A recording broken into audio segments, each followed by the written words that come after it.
Dania masuk ke dalam rumah. Dia melihat si kembar sedang bermain dengan ibunya. Melihat kedua anaknya kembali tanpa lecet sedikit pun, membuat wanita itu tersenyum bahagia. Dengan cepat Dania pun menghampiri si kembar dan memeluknya. Wanita itu menciumi pipi dan kening anaknya bergantian. Nyonya Asti berkaca-kaca melihat itu. Ia juga bahagia, tapi saat ini dia juga sedih karena nenek belum kembali. Bawalah si kembar ke kamar, sudah waktunya dia beristirahat, ucap Nyonya Asti, dan ia mengangguk dan menggendong si kembar masuk ke kamar. Sedangkan Nyonya Asti, dia segera menelpon suaminya untuk menanyakan hasil pencarian. Nyonya Asti menghembuskan napas dalam karena suaminya belum menemukan jejak nenek Margaret. Sedangkan di dalam kamarnya si kembar udah tertidur, dan ia terus menatap dua malaikat kecilnya yang udah larut di buai mimpi.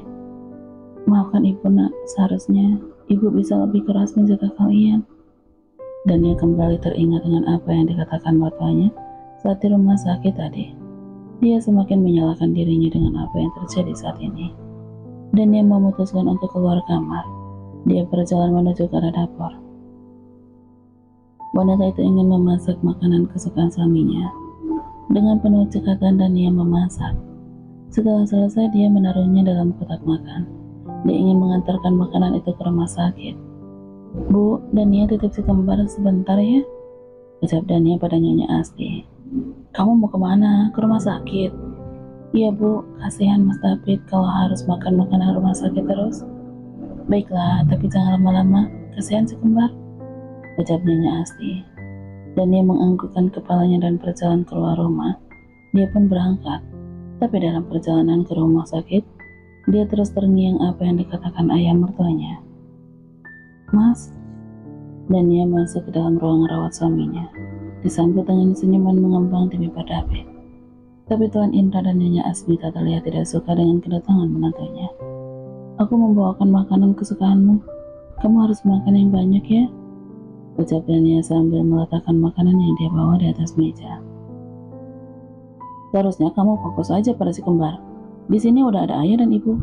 Kami akan menjaga David dengan baik, ucap Tuan Indra. Ayahmu benar, percayakan saja David pada kami. Kami juga akan memberikan makanan yang baik untuknya. Kamu fokus aja pada si kembar. Jangan sampai kejadian kemarin terulang lagi. Nyonya Asmita setuju dengan apa yang dikatakan oleh suaminya. Iya ya, Bu. Dan dia menundukkan wajahnya. Dia kembali merasa bersalah dengan apa yang dilakukannya. Sedangkan David terlihat heran dengan sikap ayah dan ibunya yang tiba-tiba sinis pada Dania. Sudahlah, Dania hanya mengantar makanan. Setelah itu dia akan kembali pulang. Jadi kalian tidak usah khawatir. David menggenggam tangan Dania. Dia tahu saat ini istrinya pasti merasa tidak nyaman dengan perkataan orang tuanya tadi. Tidak usah khawatir bagaimana. Kemarin cucuku baru aja diculik dan sekarang ibunya malah meninggalkannya di rumah dan pergi ke sini. Bagaimana jika penculik itu datang lagi dan kembali menculik mereka?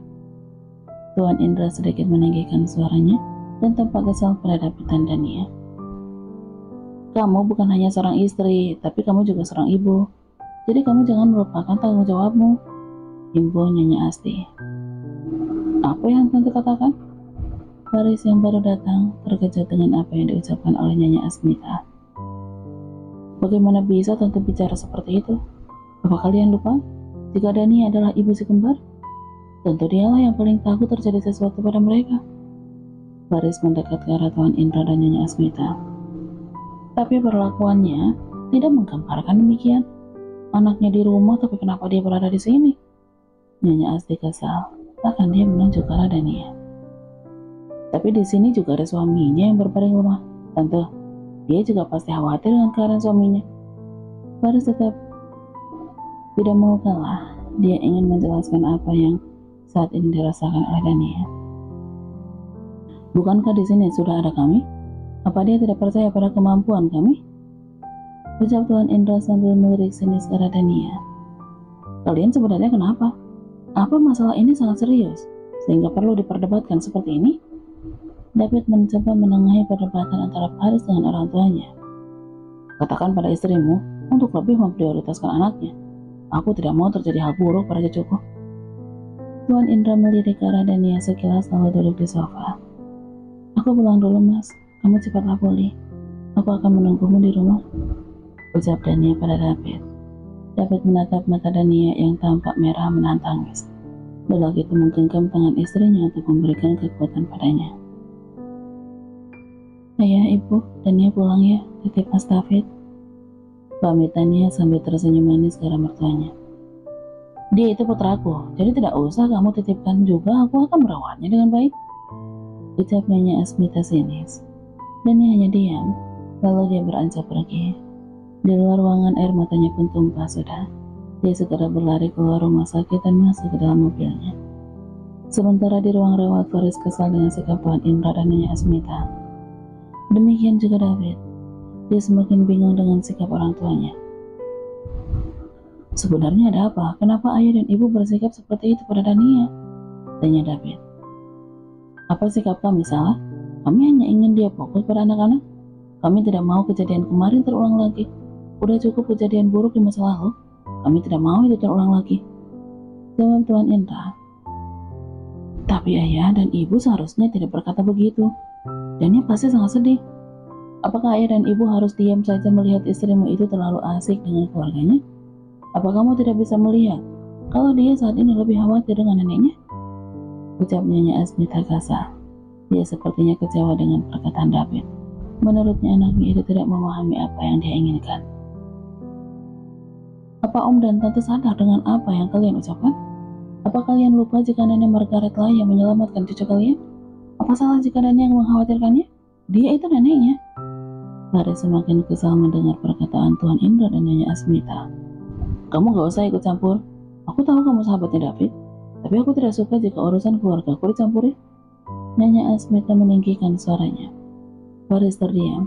Dia tidak habis pikir dengan perkataan wanita yang udah dia anggap seperti ibunya itu. Bertahun-tahun, dia udah dianggap sebagai putranya sendiri, tapi hari ini dianggap sebagai orang lain. Maafkan Faris om, tante, kalau gitu Faris pamit dulu. Faris langsung pergi setelah berkata begitu. Hatinya sakit. Dia sedih dengan sikap orang tua David yang tiba-tiba berubah. Dia segera masuk mobil dan pulang. Faris mendendang kursi saat dia sampai di rumah, membuat Tuan Surya terkejut dan bingung. Ada apa nak? Apa terjadi sesuatu pada David? Tidak ya, justru yang sakit itu Om Indra dan Tante Asmita, jawab Faris masih dengan wajah penuh kekesalan. Memangnya mereka sakit apa? Tanya Tuan Surya khawatir. Ketempelan jin ibrit, jawab Faris asal dan membuat Tante Surya semakin bingung. Bahkan hampir aja dia tertawa. Faris menghela napas kasar lalu menceritakan apa yang terjadi di rumah sakit dan membuatnya kesal.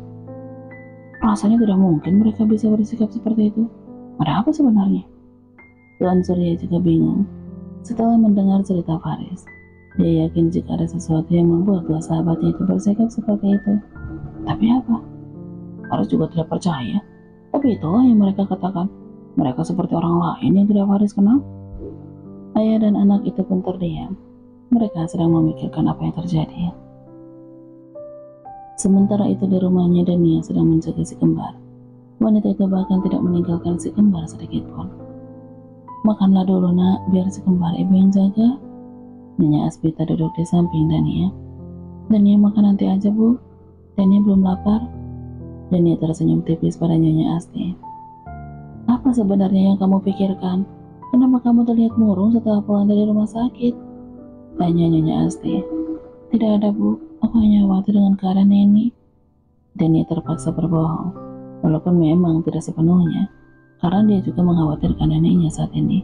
Tapi dia lebih kepikiran tentang sikap mertuanya tadi.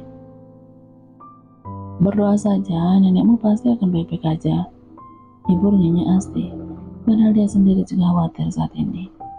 Dania mengangguk dan tersenyum. Dia tidak mau menceritakan apa yang dikatakan mertuanya tadi pada ibunya. Takut itu akan menjadi kesalahpahaman yang membuat masalahnya semakin besar. Biarlah dia menelan itu semua dan menganggap mertuanya tidak pernah berkata apapun padanya hari ini. Aku harap masalah ini akan segera selesai dan kita semua akan hidup tenang dan bahagia. Rasanya ibu udah lelah menghadapi masalah demi masalah yang seolah tidak pernah ada habisnya. Nyonya Asti menatap lurus ke depan, kembali mengingat masalah demi masalah yang sudah dia dan keluarganya lalui. Dan ia juga lelah, Bu. Tapi selama kita masih hidup, masalah pasti akan terus ada. Mau tidak mau kita harus terus meneruskan cerita ini sampai nyawa tidak lagi bersemayam dalam raga. Dan ia tersenyum kejut.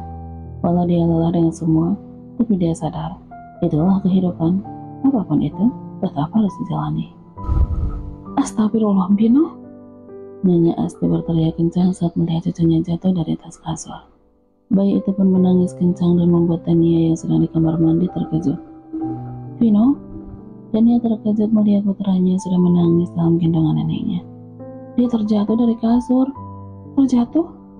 Dania terkejut dan mengambil alih Vino dalam gendongannya, berusaha untuk menenangkan bayi kecil itu. Darah?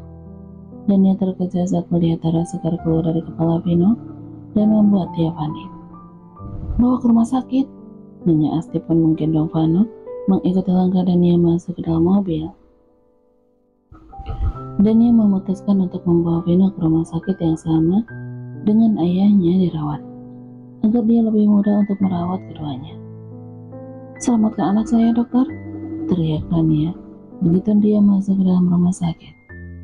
Teriakan Dania itu mengundang perhatian, termasuk Tuan Indra yang saat itu baru aja kembali dari kantin. Lelaki itu pun terkejut dan langsung menghampiri Dania. Apa yang terjadi? Vino kenapa? Tanya Tuan Indra. Dia jatuh ya? Jawab Dania sambil terus menangis. Dia begitu takut terjadi hal yang buruk kepada putranya. Tuan Indra terpaku. Dia belum tahu bagaimana keadaan cucunya. Tapi dia udah berpikiran buruk pada Dania. Aku sudah mengatakan, jaga cucuku dengan baik. Kenapa kamu tidak mendengarnya? Tuan Indra mencengkeram lengan Dania dan menatap menantunya tajam. Maafkan Dania ya. Dania terkejut karena mertuanya itu berani menyakitinya. Maaf? Apa kamu masih bisa mengatakan maaf setelah semua ini? Indra melepaskan tangannya dari bahu Dania dengan kasar. Wajahnya tampak kesal. Dania hanya bisa menundukkan kepalanya, antara terkejut dan sedih dengan perlakuan mertuanya. Aku tidak akan pernah memaafkanmu jika sesuatu hal yang buruk terjadi kepada cucuku. Ucap Tuan Indra lalu berjalan mendekat ke arah pintu UGD. Apanya yang dilakukan Tuan Indra? Dilihat jelas oleh Nyonya Asti. Wanita itu terkejut dengan apa yang dia lihat, tapi dia hanya diam dan pura-pura tidak tahu. Dia sebenarnya penasaran, tapi dia tahan karena tidak mau membuat masalah lebih rumit. Lagi pula, saat ini bukanlah waktu yang tepat untuk dia bertanya. Bagaimana keadaan Vino, nak? Tanya Nyonya Asti. Dokter sedang memeriksanya, Bu, jawab Dania sambil menyekai air matanya. Nyonya Asti melirik Tuan Indra sekilas. Demikian juga dengan Nyonya Asti. Mata keduanya berserobok. Lelaki parubaya itu memalingkan wajahnya.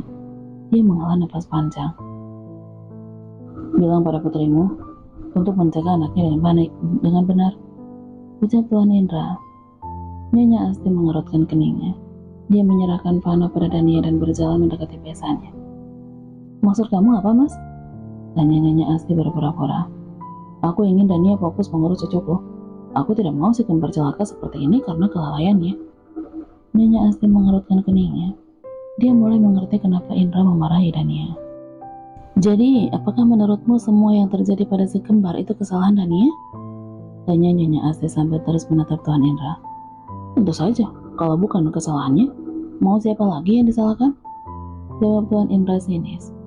Apa kalian sebagai kakek dan neneknya juga tidak ikut bertanggung jawab? Apa kalian udah mendukung Dania sepenuhnya? Nyonya Asti terlihat mulai kesal. Wanita itu pun sedikit meninggikan suaranya. Bukan salah kami jika tidak mendukung Dania sepenuhnya. Dari awal aku sudah meminta dia tinggal di rumah utama beserta kami, tapi dia menolak. Tuan Indra melirik ke arah Dania. Oh, jadi semua ini masih tentang itu? Kamu masih belum terima karena David dan Dania memilih tinggal di rumah mereka sendiri? Nyonya Asti mulai mengerti kenapa sikap besannya itu menjadi sinis pada Dania. Ternyata itu masih tentang setahun yang lalu. Saat itu Dania yang hamil besar, dan pada saat itu Tuan Indra dan Nyonya Asmita ingin agar Dania melahirkan dan tinggal di rumah utama keluarga Pratama. Tapi Dania tidak mau. Dia tetap ingin tinggal di rumah yang memang David beli untuknya. Hal itu menimbulkan kekecewaan di hati Nyonya Asmita dan juga Tuan Indra. Mereka menganggap Dania tidak mau tinggal bersama mereka dan ingin menjauhkan David dari keluarganya. Aku mengira kalian udah bisa mengerti, tapi ternyata kalian menyimpan kekesalan itu sampai sekarang, ucap Nyonya Asdesendo. Kami sebenarnya udah melupakan semuanya, tapi Dania sama sekali tidak bisa menjaga si kembar. Apa kamu sebagai kakek dan neneknya akan diam saja? Tentu saja kita tidak bisa diam saja. Seharusnya kita membantu anak-anak kita menjaga si kembar, bukan menuduhnya yang bukan-bukan seperti sekarang, ucap Nyonya Asti kesal. Sudahlah ya, Bu, jangan berdebat hanya karena masalah sepele ini. Dan dia minta maaf karena kalian kelalaian Dania dan membuat Vino jadi seperti ini. Iya benar, ini semua karena Dania kurang fokus menjaga mereka. Dania menghentikan perdebatan antara ibu dan ayah mertuanya. Hatinya sedih dengan keadaan yang seperti ini. Ini adalah kali pertamanya dia melibatkan ibunya dan mertuanya berselisih mulut. Sepele katamu? Ini menyangkut nyawa anakku dan kamu bilang sepele? Apa kamu waras? Bentak Tuan Indra. Apa kamu kira Dania juga tidak sedih dengan semua yang menimpa anaknya? Apa kamu kira dia senang? Suara Nyonya Asti tidak kalah membuat orang-orang yang lewat memperhatikan mereka.